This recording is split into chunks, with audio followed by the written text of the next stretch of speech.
Welcome to the shit show, punk bitches. Don't go to fucking school. If you get inspired by Rudy, you're a fucking loser. Any grown adult on TikTok should be registered as a sex offender.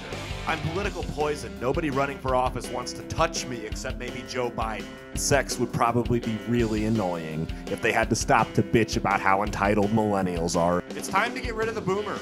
You should gas up your meth-addicted cousin Shane the same way you support Lizzo. Hello, everybody. Welcome to this week's episode of Civics Class with Caleb Salvatore. I'm just giving some updates on the structure of our government. Just in case, we've all been in lockdown. People haven't been getting the updates to education and schooling they need, so I'm here to provide that. As you all know, the three main branches of government, we've got executive, we've got legislative, and we've got judicial. But a lot of people don't know that in the last couple months, we've actually added a fourth branch to our government. It's called medical, and they can just choose to shut anything down whenever they want if they say it's a threat. We don't get to vote on these people. We don't have any representation, but they can steal as much of our money as they want, and they can ruin our businesses, and they can demand we all stay locked up in our homes. Isn't that a great fair deal? It's not like we didn't fight the revolution over the exact same fucking thing 250 years ago. Isn't that great? Isn't that awesome, you guys? These unelected bureaucrats who have been appointed and definitely have bias like normal human beings. At least we didn't even pick them, right? They just got thrown in there by God knows who. And they can't lose their job unless they get caught in bed with a little boy. And even then, it's a fucking wash. Depends what letters by your name at that point.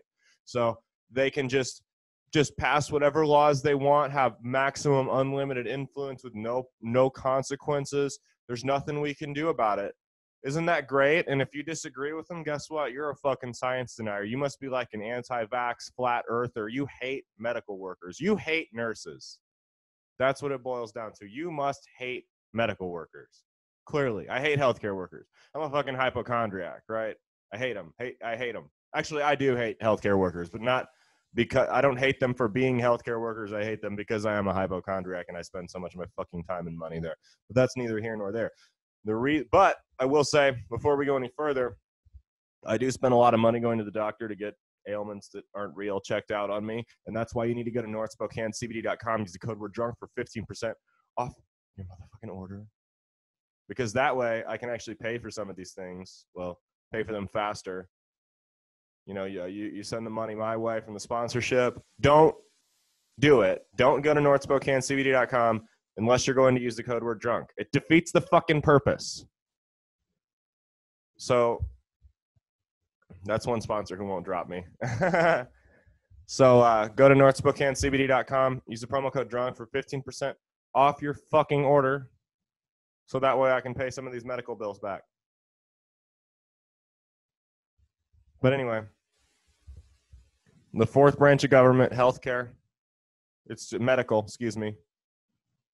It's taking over. It's just going to run our lives, and we don't get to say or do anything about it. Obviously, I would never encourage anyone to be violent. Don't do that. But if you question, hey, maybe we're taking advice from unelected bureaucrats who only look at one side of the coin a little too far, then guess what? You might as well be talking some shit about the lizard people running this country. That's what they throw you in with. There's definitely quack doctors on both sides of this argument, and there's no good way to do it because people will die of anything, but I can promise you the better way is just to reopen the economy. The fact that California in the last couple months has had as many suicides as they did last year, or suicide attempts, that should be, red flag number one that, hey, maybe we're not handling this the best way. Not saying cough down your grandma's throat. Not saying don't go out and get the polio vaccine. All I'm saying is maybe the government doesn't need to lock everyone down, but you get labeled as a fascist extremist if you think that way. I don't know. I don't know. Because we've been over this 100 times. This isn't about a virus. It hasn't been about a virus for a long time. It's been about a bunch of pussy bleeding little bitches using the arm of the government to push people around they wouldn't have the balls to say shit to off the internet in real life. That's what this is. They hate. I feel like I'm circling the wagon. They hate the cops, but they'll be the first ones to call them if you're not wearing a mask. And that's my other thing. It's this big stink about the fucking beaches. Just about everyone's been to a beach, right? Well, some of you might not. Some of you are poor trailer trash that are watching this. But most of us listening to this have been to a beach, right? We've all been to the beach. There's a huge stink about if we reopen the beaches, the virus is going to get out of control. Maybe like beach concerts or dance clubs and stuff like that. But when you just go to the public beach, right, like off the coast in Clearwater in California, we're at, Myrtle Beach or North Carolina. It's Myrtle Beach is in South Carolina, North Carolina right above it. That's what I was trying to get at there. But how many times when you go to the beach do you come within 6 feet of someone that you aren't like regularly exposed to already? I'm not talking with your wife and kids, because you're going to live in the same house as them. If one of you is going to go down, you're all going to go down. That's how viruses work, right? But how often do you get in someone from the beach's personal bubble? Fucking almost never. I'm sure there's some accidents and stuff like that, but how often do you actually come within 6 feet? Why do the beaches need to be closed? How often do you actually come within 6 feet of somebody at the beach? I don't think I ever have. Not somebody I don't like live in the same home with or spend a bunch of time with. Never. I have never come within 6 feet of someone at the beach. If the beach is that packed, you need to make a conscious decision as a human to turn around and go home, because that's not even fun with or without a virus. That's all I'm saying.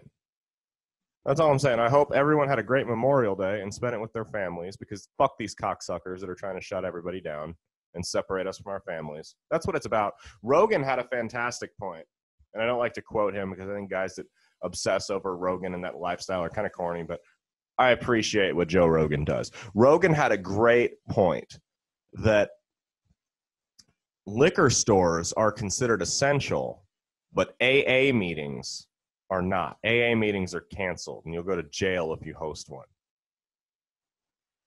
You don't think that's by design? You don't think the people that wrote this up and were like, they were sitting there writing it up, how can we rip this country apart? Because Bob Marley said that alcohol is the destruction of a nation. So people that are, how can we rip this country apart? Let's let people get really fucked up, but not let them go to their support system. Don't give me they can use Zoom. Zoom is not the same as fucking in person. You know that. If Zoom were just as good as in person, people in long distance relationships would have just high success rates. It's not. It's not as good. Guys in the military, their wives wouldn't have 7 more sexual partners by the time they got home if Zoom worked. So I don't want to hear about it. That fucking bitch from Dear John, like her. If long distance, if Zoom was I guess Zoom wasn't a thing when that movie came out, but still, the updated version, that whore would probably still cheat on him. That's all I'm saying. And then cheat on her dying husband with lymphoma. But that's my thing. You don't think this was their plan? Hey, let's cause self-destructive behaviors. Let's turn people against each other. And I'll be the first to admit, I was on board to an extent. I was never on board with the lockdown, but I was on board with, look at the boomers are out there doing their thing, ruining us, making this lockdown extended. And then I the boomers are the reasons we're extending this lockdown. And then I took a step back and I was like, wait a minute.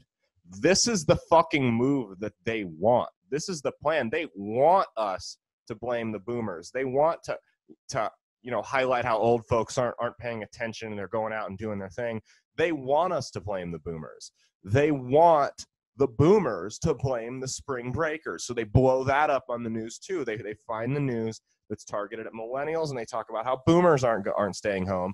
And millennials aren't on spring break. But they take Gen Z, they're such sociopaths, they don't actually care. So they take the articles about how Gen Z, which the boomers think is millennials, aren't staying home and they're doing their spring break shit, and they target those at the boomers. Generational fucking warfare is the move. It's called divide and conquer, people. This isn't a new concept.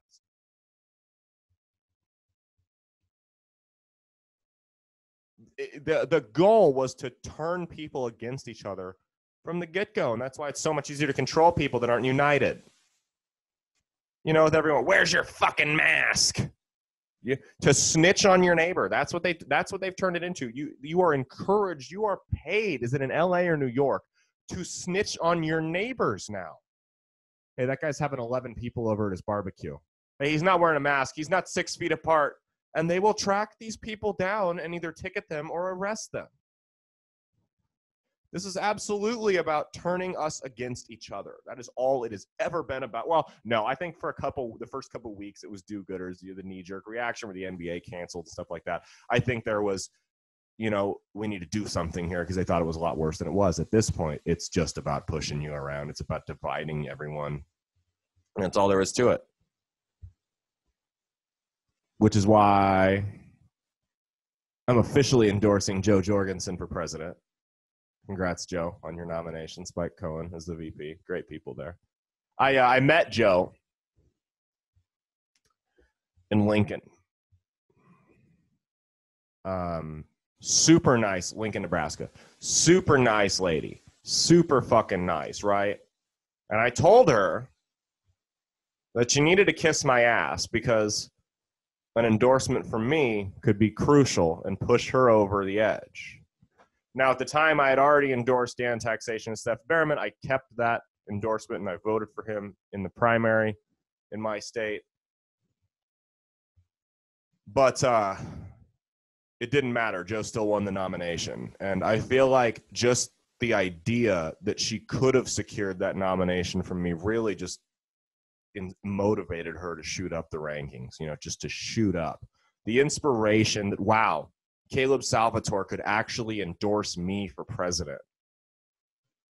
It just motivated her so much that she was able to push above the mold, right? Above the fray and walk away with a victory. It's fantastic. We've got a fucking presidential candidate that's not accused of rape and is not on video being racist as hell. It's fucking fantastic. So vote for Joe. She's with us.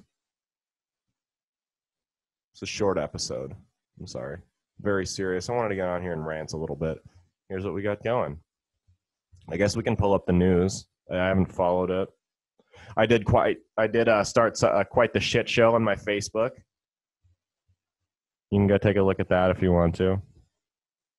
Oh, here we go. This is my favorite. Trump accuses MSNBC host of murder.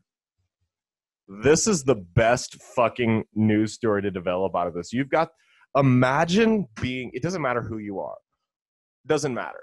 You know, you can be Joe the plumber. You can be a TV show host, a rapper, a model, whatever. The president of the United States publicly accuses you of murder.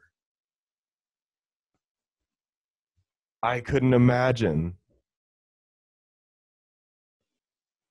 Right, here's Rep. Adam Kinzinger called on President Trump to stop promoting the completely unfounded conspiracy theory regarding the death of the intern for MSNBC Morning Joe anchor Joe Scarborough, former Republican congressman from Florida. The president on Sunday urged his followers in a tweet to read the article on the conservative website True Pundit, which claimed the evidence showed foul play in the death of Lori Klausutis, 28, in 2001. Just stop, Kinzinger responded. Stop spreading it. Stop creating paranoia. It will destroy us. I don't know anything about Scarborough. I just know he was the one that baited Gary Johnson into the what is Aleppo moment, I believe. And what's funny is, if they say what you want about Gary Johnson, it doesn't fucking matter. He's a nice guy. But if they were to ask that question to Trump or Hillary,